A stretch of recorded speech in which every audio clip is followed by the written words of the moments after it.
R&R ప్యాకేజీలో భూములు అమ్ముకొని ఇప్పటికీ బేరన్లా అనుభవిస్తున్న గిరిజనేతర భూస్వాములపై చర్యలు తీసుకోవాలి.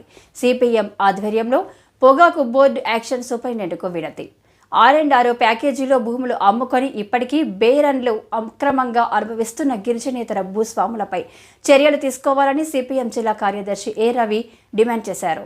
ఎవరైతే ఆ భూముల్ని అమ్మారో ఆ భూముల్ని ఈ రోజుకి కూడా వాళ్ళే సాగు చేసుకోవడంతో పాటు ఆ పొగాకు బేరలను కూడా వాళ్ళు వాటిని ఎంజాయ్ చేస్తున్నారు, అనుభవిస్తున్నారు. అలాగే ఇతరులకు కూడా సబ్లీజ్కి ఇచ్చే పద్ధతిలో సాగిస్తూ ఉన్నారు.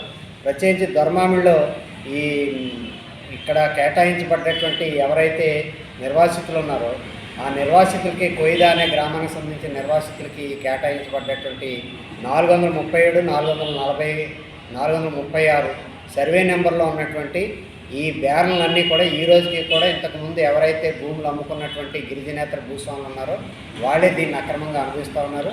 ఈ సమస్యని తక్షణం పరిష్కరించాలని చెప్పేసి గౌరవ ఈ పొగాకు బోర్డుకి సంబంధించిన యాక్షన్ సూపరింటెండెంట్ గారికి వినతిపత్రం ఇవ్వడం జరిగింది.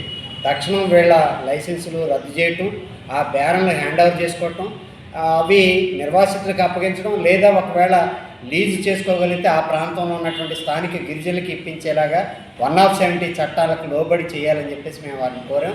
తప్పనిసరిగా ఈ సమస్యని పరిశీలించి పరిష్కారం చేస్తామని చెప్పేసి ఆయన తెలియజేశారు. తక్షణం ఆ రూపంలో ఇతర రెవెన్యూ అధికారులు, ఐటీడీఏ అధికారులు కూడా ఈ సమస్యలో జోక్యం చేసుకుని పరిష్కారం చేయాలని చెప్పేసి మేము కోరాం.